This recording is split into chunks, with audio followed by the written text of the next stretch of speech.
Hola, ¿qué tal? Qué gusto estar nuevamente aquí con ustedes en Malena Te Cuenta. En el fascinante mundo del arte donde la creatividad reina, todo es posible. Es inimaginable pensar que obras que hoy son mundialmente famosas, valoradas en millones y millones de dólares, alguna vez hayan sido consideradas como fracaso, mal hechas, dignas de destrucción, no solamente por la crítica especializada, sino también por el público y hasta por el mismo autor.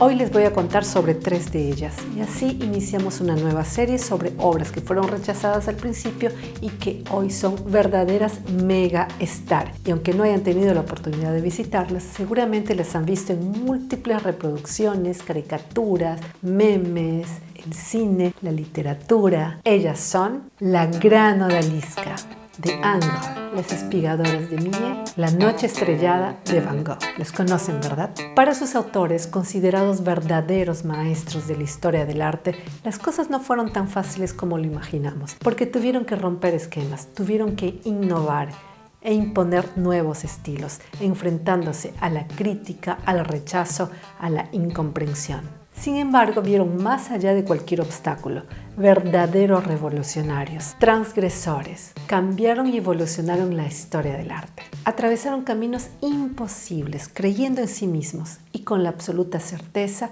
en el camino que emprendían. La Gran Odalisca es uno de los desnudos más seductores, atractivos e influyentes de la historia de la pintura. La Gran Odalisca fue encargo de Carolina, reina de Nápoles, hermana de Napoleón Bonaparte, y debía formar pareja con otra obra, La Durmiente de Nápoles, pintada por Ingres en 1808, obra hoy desaparecida. Carolina deseaba proyectarse como una mujer educada y con gusto, con el equilibrio perfecto de fuerza, inteligencia, belleza y gracia. Las odaliscas encargadas y modeladas por mujeres permitieron a las aristócratas acceder a la autorrepresentación fuera de la categoría socialmente aceptable y a la vez permitían consolidar sus roles de mujeres poderosas. Esta obra muestra a una odalisca o mujer de un harem turco, recostada sobre un diván, desnuda, dándonos la espalda, pero con la mirada fija en el espectador. En la figura de la odalisca se observa un claro alargamiento de las formas, debido al uso de 3 vértebras adicionales. El pintor, enteramente consciente, opta por sacrificar la simetría del cuerpo de los estándares establecidos por la academia para crear una belleza individualizada. Un ensanchamiento de las caderas y alargamiento también del cuello. Su rostro tiene una gran influencia de Rafael, el maestro que más impresionó a Ingres y del que se declaró discípulo. Presentada en el Salón de París de 1819, fue rechazada por obscena y por su escasa precisión anatómica. Los críticos de la época la calificaron de extraña, primitiva, resaltando sobre todo sus defectos, como el ser particularmente larga. Los críticos también atacaron los colores utilizados, acusando a Ingres de usar una gama cromática leve y monótona, siendo que fue una elección consciente del pintor para acompañar la línea de la silueta a través de los colores y la luz. La obra provocó un gran revuelo, suscitó escritos, estudios y el debate fue tan intenso que el propio rey Luis XVIII acudió al salón y afirmó que lo único imperfecto que tenía la obra era la forma en que Ingres había conjugado el verbo pintar en su firma. Un genio del dibujo y el color, un gran maestro del retrato que no despreció ningún género, osado y renovador del desnudo y la composición. Sin su aporte sería imposible comprender a Matisse, Picasso o Dalí. Dominique Ingres plantó la primera semilla de la modernidad y el arte contemporáneo.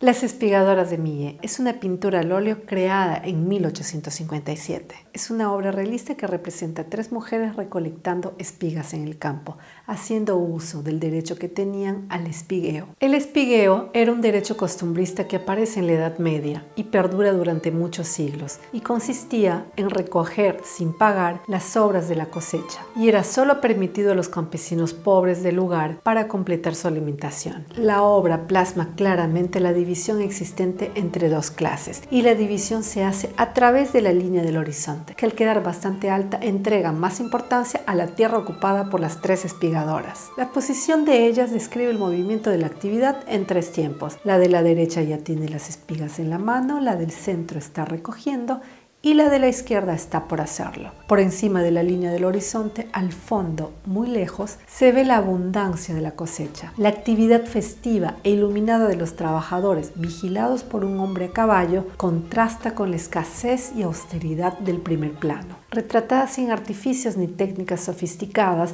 Millet otorga a las tres campesinas, evidentemente pobres pero dignas, un valor emblemático, libre de miseria y cargado de humanidad. El mensaje fundamentalmente humanista sobre la sociedad rural del siglo XIX fue mal recibido por la clase alta de la sociedad francesa, que consideró la obra populista y peligrosa cuando fue expuesta en el Salón de París en 1857. Esto fue debido a que se veían reflejados en la obra, en la otra parte, ya que la alta burguesía francesa regentaba muchas de esas tierras labradas por estos campesinos. La crítica especializada también fue muy contrastada. El ensayista y crítico literario Paul de Saint-Victor se refirió a la obra de esta manera: esas tres espigadoras con pretensiones desmesuradas que posan como las parcas de la mendicidad. Son espantapájaros plantados en el campo, y como los espantapájaros no tienen rostro. El señor Millet parece creer que la indigencia de la ejecución del trabajo conviene a las pinturas de la pobreza. Su fealdad es sin acento, su grosería sin relieve. Pero algunos críticos fueron más perspicaces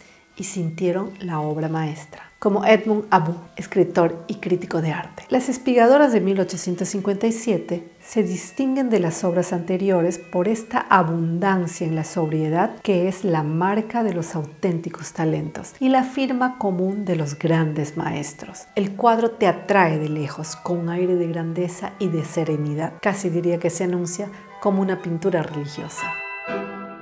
Años más tarde se convirtió en símbolo patrio, representando el orgullo del pueblo francés, para estimular el alistamiento para la Primera Guerra Mundial.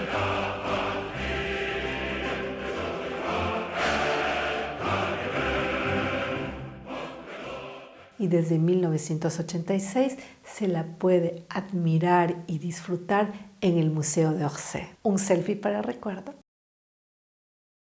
La Noche Estrellada es una de las obras más famosas del pintor Vincent Van Gogh y fue rechazada desde el principio por el propio artista. Van Gogh decide pintar un paisaje a partir de lo que veía desde su ventana en el asilo Saint-Paul-de-Mausole, donde fue internado por problemas mentales y donde podía pintar cuando se sentía bien y pasaban las crisis.